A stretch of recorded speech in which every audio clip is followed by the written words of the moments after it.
And I understand that stereotype now. Yeah, absolutely. Yep. Awesome.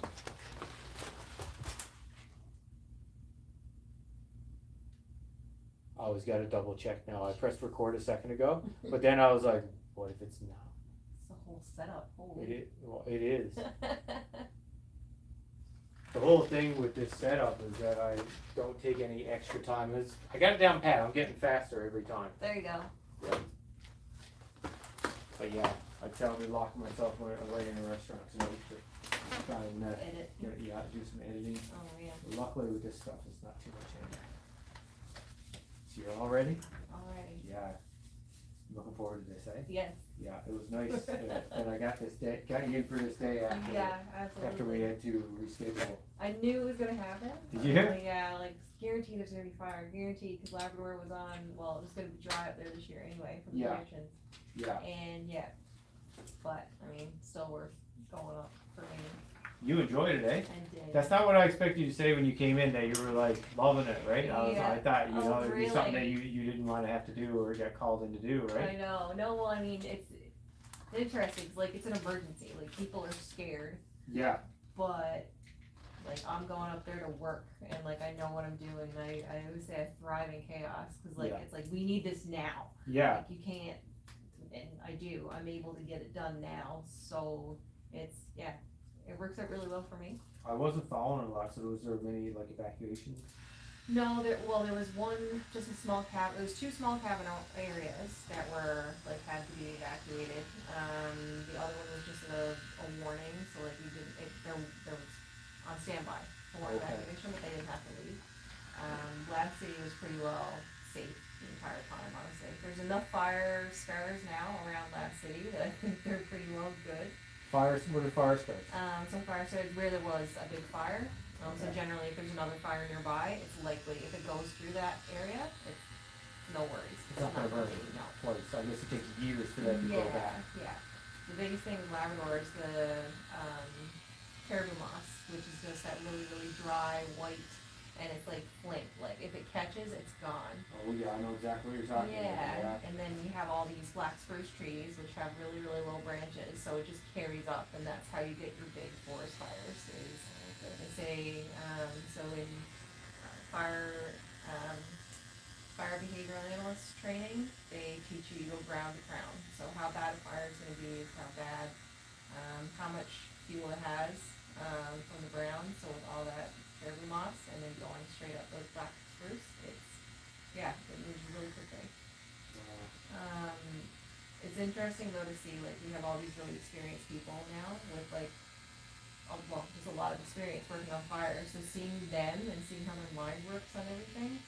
They're on autopilot. Yeah. What to do. Yeah, exactly. And like there's just an elite crew of, like this person, and they know their jobs, they know how to work with each other, and so it's kind of like I'm still only 2 years in, so I'm still kind of fitting my way into being one of these elite group, I guess. Yeah. So how many times have you been called now? My very first fire was the Central Fires. I wasn't even in forestry at the time. Like I have a background in forestry and GIS. So I was working with Crown Lands at the time, but because the fires were so serious, got almost evacuating Grand Falls. All hands on deck. Yeah, so and that's what the call was. Like anybody, if you have anybody to work, take us. Now initially it was just firefighters, but then it kind of moved on to, because people in forestry knew who I was. Yeah. I got lucky enough to get the call, so it was my first fire. My second fire was last year. It started with the Chance Harbor fire. I didn't work on that one. The next one was the Musgrave Harbor, it was near Musgrave Harbor. Yeah. It's called Dragon Harbor Fire. And then Kingston was the biggest one. That's the one that was on the East Coast that kind of took off. Okay. So I did a bit with them, and then of course there was another fire that broke out again down from Grand Falls. Last year was amazing.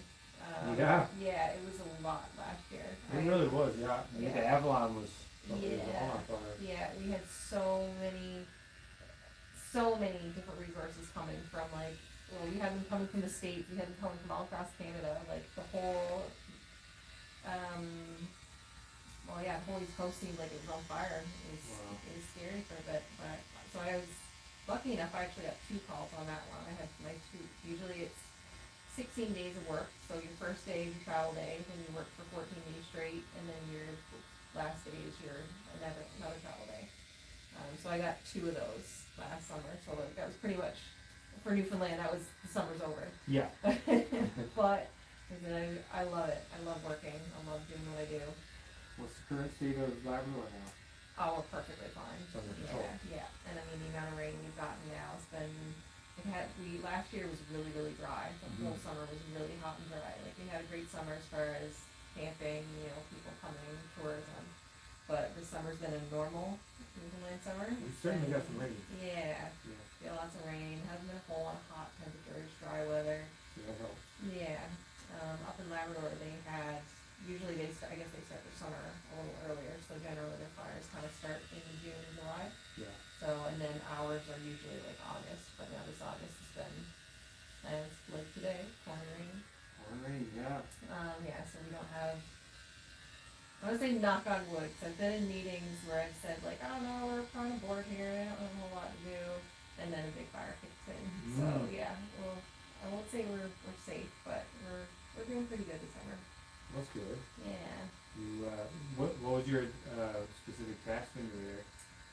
So where I'm in GIS, I do mostly just mapping, so if and the fun thing about it is that some days you'll kind of be sitting there and kind of just updating, do my regular job work, and then suddenly there's a fire, and you gotta drop everything you're doing, you need to find out what this is now, so, it's a lot of helicopters just flying around, there's one guy who has a Garmin watch, so he'll just turn on his Garmin watch, I have the sign-in code, and I'll just kind of get the shape off of his watch that's being recorded of the fire, and then just throw it on a map and send it off to whoever needs it to see where it is, how big it is. Sometimes we'll just get a report of a point, so I gotta put that on a map and see where it is it near anything, is it near any cabins, is it near any, that's, the main thing is life and stuff that are resources, so we're protecting the people first, then we're protecting homes, buildings, cabins, and then we're protecting our resources, so just like the trees, the money involved in that. So yeah, I'm all mapping, which it was funny, at one point I was kind of talking to one of the guys, we had a crew come over from Nova Scotia, and I was telling him, I don't really feel important, I guess I'm familiar with my job, I know what I'm doing, so it just seems easy to me, even if it's really like, things are on bust, like I know what I'm doing, I know how to do it really properly. Like the real guys, the people like boots on the ground, the firefighters, are the ones doing the real work. Yeah. And then, so the incident commander, so there's like a hierarchy, so he's the head one, I didn't realize he could hear me, came around the corner and said, no, we need GIS, you are just as important as everyone else. And I turned beet red. You didn't know he was listening. No, I did not know. I'm like, I don't know, I don't feel like those guys are the heroes, they're doing the real work, I'm just showing you where to go and, Well, I guess they're the rock stars of it, right? Yeah, exactly. Right there, yes. Like working in that heat all day, Labrador, it's nothing but bugs. Yep. I cannot imagine, and like we don't have a lot of wildland firefighters here. So to be a wildland firefighter in Newfoundland, you have to have your forestry diploma. We do hire on students, so like in the forestry program, and then you have to do the interview. Obviously, there's always a lot of people that are interested in doing it, but then you have to pass this fitness test. The fitness test can be like it's grueling. Very easy, right? Yeah, no. So like you have to walk. You have to put this big weighted bag on your back, and you have to walk. I can't remember how long, but like a kilometer or something, back and forth across this really steep ramp. So haul yourself up the ramp and then back down the other side. It takes about, I guess, depending. Like it can take people up to half an hour. If it does take that long, you don't pass.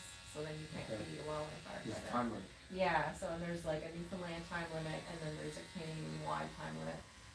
So if you want to get to Canada, if you want to get deployment to another province in Canada, you have to get that time limit. You can't go beyond. And that's shorter Yeah, the yeah. time limit than the Newfoundland. Yeah, I think the Newfoundland, I can't remember exactly, it's around the 20s, and I think the Canada-wide is like, I don't know, I think between 14 and 16 or something. Yeah, I've done it before, and yeah, it was grueling. Yeah. So you have to do that, the part with the backpack, and then you have to walk again back and forth with, what's considered the weight of a pump on your back. Yeah. Then you have to do it again, just carrying the pump in front of you. And then the very last of it, it's probably the easiest, but it's the hardest because it's the very end of you doing all this. You have to haul what would be like a charged hose. So you just have to haul it across the gym and then haul it back across, and then you can pass out. Is that all at once, like one day? Yeah. So you have to do it in that amount of time. So like in 15 minutes, you Jeez. have to do all that, and so people train their whole lives, well not their whole lives, the whole season getting ready for this. So yeah, it knocks out a lot of the people that wanted to be wildland firefighters. Okay. They can't pass the training.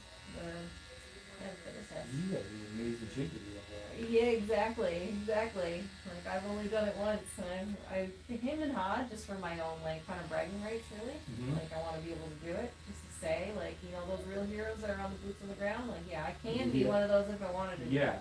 But You got what it takes. yeah, but I I'm familiar with being behind the computer now, and just doing all the mapping on it, and so I'm also this position is only 2 years old, so it's been a huge learning curve.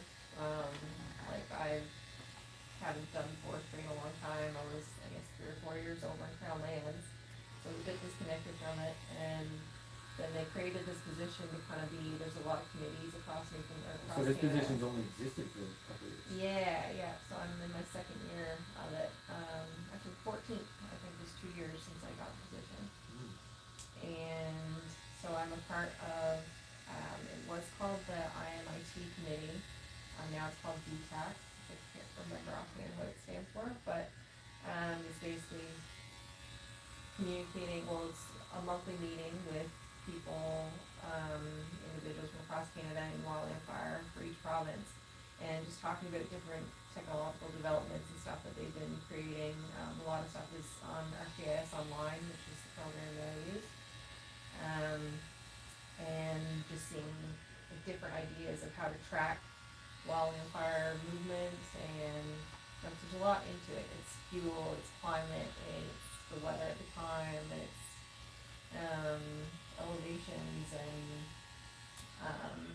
direction of the sun, everything. There's no real way to exactly say this is exactly where the fire's gonna go.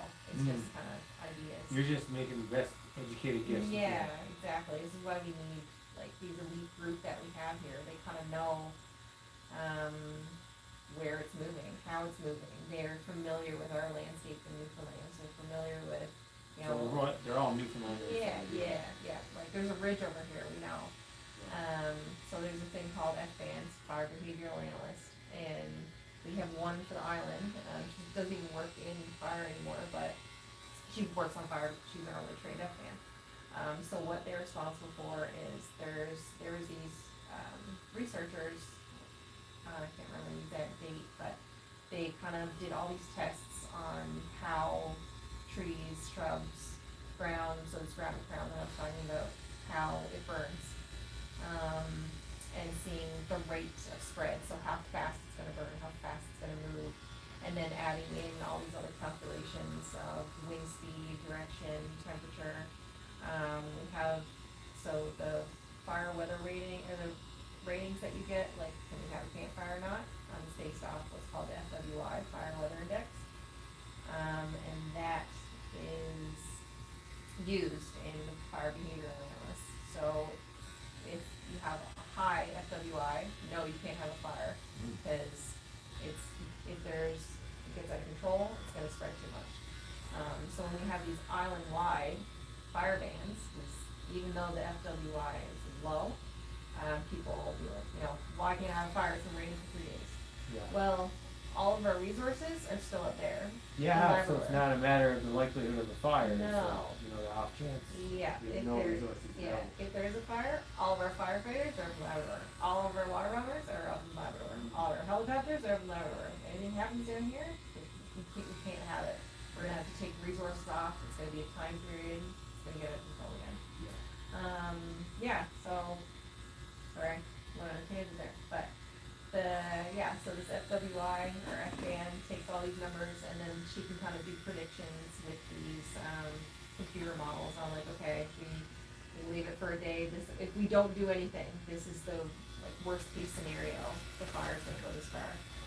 So when I was working, on the central fires that were coming close to Grand Falls, that was the worst case scenario, model that was created. It said, yeah, it's gonna fly right on by Grand Falls, so we had put them on just in case, there is a possibility of evacuation, but that's if we had done nothing.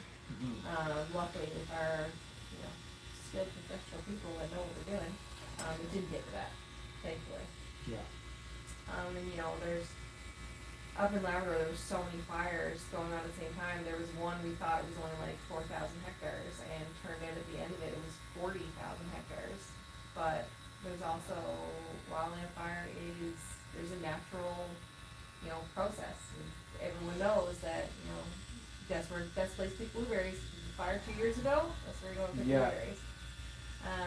So there's, a natural regeneration, that you have to consider too. Like that's why we look at, first people, life, things, because at first, if there's, Labrador is such a vast landscape that we can kind of let the fires do their natural thing.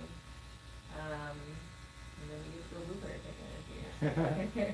The positive from it. Yeah, exactly. So one thing that is my Labrador, we do have a lot of areas that we can we don't have to do anything about it if there is a fire there. We can just kind of let it go. Okay. Smoke obviously is a bit of an issue. Yeah. We had the thing with the states, which was, I couldn't even read into that. The smoke coming down from Canada, I wanted to put. Oh, yes, I know you were gonna say. Yeah, it blew my mind. Yeah, that's Okay. craziness. Yeah, so anyway, but wildfire is so natural, it's usually caused by lightning, particularly in Labrador. You always hear a lot about it if it's somehow caused by humans. Exactly. It always makes the headlines, eh? Yeah, absolutely. And like we keep track of all these fires. There's so many. Like we have hundreds of reports every season. But only the real big ones obviously make the news. Yeah. But we do keep track like likelihood. If there's no lightning, it was people. Yeah, that's right. You can only deduce it. Yeah. Person. Absolutely. So, I guess you're not gonna go ahead and find out a particular cigarette button or just the one. Yeah, no. I mean, there's cases where they do investigation. Like you can tell where it started. Yeah. It's interesting. When I first started, one of the guys that have a lot of knowledge around it, they're like, yeah, if you look in Labrador, you can always tell because the direction of the wind is always from the southwest. So you can always see all the fires kind of moving in a northeast direction. So that was kind of cool. All like the really old historical fire stars are always moving in one direction. Oh yeah. But yeah,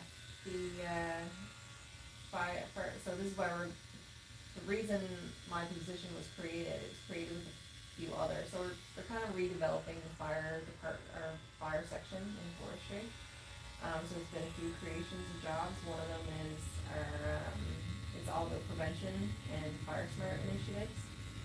So one of the things that I've been working on is called a directional vulnerability analysis, and it was created by a PhD student called Air Forbes.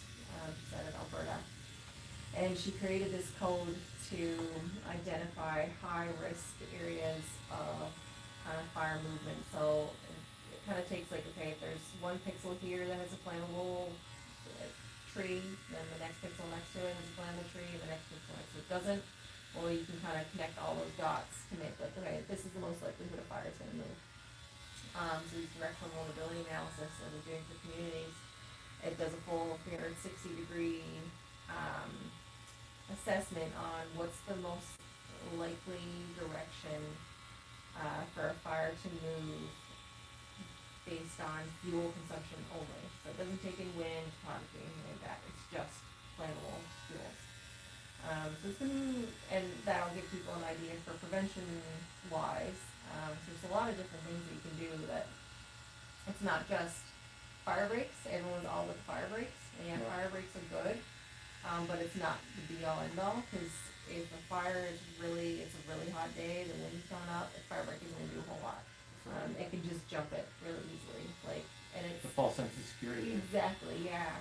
So, what we've been doing, what our prevention specialists been kind of doing is, they've done some assessments with hydro, they're doing like just small community assessments, and basically just looking at like the fires that were in the States last year, there were fire smart homes, and these homes survived when all these other homes around it were burned, like, to the ground, cinders, ashes. And these houses survived because they were fire smart, so it was stuff like, making sure there's no flammable things within, so many meters of your home. So if you have stacks of wood, make sure that's, I think it's 100 meters from your home. Make sure your gutters are clean, make sure there's no, like if you have, a patio or something, make sure there's nothing flammable underneath it. It's all from embers, or we call flankers. So that is how houses burn. One flanker lands in the wrong spot, it catches, it's gone, yeah. Gutters is the one most people wouldn't think about, Yeah, right? but that's all it would take. Yeah. Yeah. It's always like they just think that wall of fire is what's gonna take your house. No, it's that one little spark landing in the wrong spot. Yeah. So like keep your grasses, cut and keep your yards clean and, little, like I can't even say I have a fence around my house and it's just plain old wood fence. If I were to land on that, it's connected to my house, so it's gonna lead the fire right up to my house. Yeah. So stuff like this, kind of these fire smart, they don't have all of this. And they survive. So it's kind of a proven process that being fire smart, it works. A lot better than, like you said, the false sense of security. Yeah, with fire breaks. breaks. Yeah, so it can jump that really easily. Now the main reason for fire breaks is to slow it down. So it can work under certain conditions, but other conditions like no, it's best just preventative measures. So keeping around your house clean. Yeah. So right now, is there any active fires in Newfoundland? Remember? As of right now, I don't think so. I didn't look at the board this morning. I don't think there's any active fires right now. Well, we've had a pretty slow season, I guess. Again, I don't wanna say it, but, yeah, exactly. Yeah. But another thing with, like, when we're actually on the fire is, we don't know where it is all the time. So, we kinda rely on satellites, but, so there's a few different satellites that we can use, but what I realized now last year in Labrador, or this year in Labrador, it's always cloudy. There was this maybe. No sun up there, right? Oh, it's awful, it's brutal. So every day I'd be looking at these satellite images trying to figure out, like, hey, where is it? Could not see. No help at all. No, and even so the smoke is a big thing too. So it might be a perfectly clear day, but all the smoke from the fire is still blocking where it actually is. So I can kind of use a bit of remote sensing, which is kind of I use this site called Copernicus, and I can download the imagery of the area and then kind of do a bit of rejigging. I can't explain it exactly. I can show you, but I can't explain it. And then it'll kind of make the fire stars where the fire is much more vibrant, depending on how the images are overlaid on stuff. But because of the smoke, it's still questionable. So same thing is what, there's a website, Firms, and it'll kind of show you little pixels of where a fire is. But it's not accurate because it could also be smoke that's picking up heat signatures. Oh, yeah. So I'm also on a group called Wildfire Sat Committee. So this is a new satellite constellation that Canada is working on. And it's going to be set up, it's going to be ready in 2029. So when I started my position, I got to go to, actually it was in St. John's that year. So we went to St. John's, everyone from across Canada came over and had this discussion about Wildfire Sat, what they're working on, the federal government's working on. So it's going to be specifically for wildland fire. Initially it was only for Canada, but now it's going to be the whole world, wherever there is the possibility of fire and people. And it's going to take stands at peak burning time, so at the hottest point during the day when the fire's most active. And then they're still working on the whole at the end product, but basically we're gonna be able to see where the fire is finally. Nice. Yeah, and instead of having to deal with like, we don't know, we'll send a helicopter out, there's too much snow, we'll get somebody on the ground to walk You it. save your money too. Right? Yeah, exactly. So it's been interesting being part of that, and you know, where I'm still new wildlife fire, learning about all this has been, you know, huge learning curve. So I've been dealing with other provinces and seeing how far ahead they are than us, and you know, the good thing is I can kind of take, I've told them, I said, yeah, we're kind of copy and pasting from you guys, so whatever you guys want to give to us, thank you. Yeah, and I keep questioning, when do I lose my I'm still new card? You no longer. Yeah, I can't use it anymore. I'm supposed to know all this. Yeah. Yeah, but it's interesting how far, even like since I started, back on the Central Fires in 2022, it was just paper maps. Like we just print out all the maps for the 50 odd firefighters we have working on that day. Now everything's online, everyone's on their phone, so I can just like email out where our map or the exact location where they're going. Yeah, there's a lot of developments, even, well, fire movement. When Wildfire Sat comes on, it's gonna make things a lot easier, a lot safer, and yeah, it's exciting to be a part of the process. Like you said, wildland fire is such a big All thing. the stuff you guys are pioneering in your new position. Right? Yeah, and So cool. it was funny. I was out for a walk, I ran into some friends, and one friend of mine that I work with, and one of the girls there, was excited, like, you're Allison, like GIS Fire Allison? And I'm like, yeah, I guess so. Yeah. I don't know how you do everything you do, it's amazing. Awesome. I don't know how I do it either, I don't know what I'm doing. That puts things into perspective of how important your job is. Yeah. Right? You were. Like, fake it till you make it, I guess, is what I'm doing, essentially. It's a lot of reading. Yeah. Yeah. Huge learning curve, but no, it's been really exciting. It's what keeps you interested, that is so important, like with climate change and everything. It's, you know, wildland fire in the summer is, you know, the forefront of the news a lot of times now. Yeah, every year now. Yeah. Yeah. Yeah. And we can get all the predictions we want, we still can't. Yeah. Yeah, I remember when I was young, my mom's from White Bay, and Westport was specifically where she was from. That whole area was just burned down when I was a kid. Yeah. It just looked like a wasteland. But other than that, I never even heard of, like actual fires happening back then. That was the mid '80s. Yeah. And now it's like something that's just so common. You just hear about it all the time. Yeah. Every summer. It seems like we're guaranteed at least one now every summer. Oh yeah. Yeah, such a huge difference, right? Let's set up this iPad here. I realized this video was filming our back instead of our front. I'm like, oh. I mean, you got your shirt on. Yep, that's right. Yeah, it's true.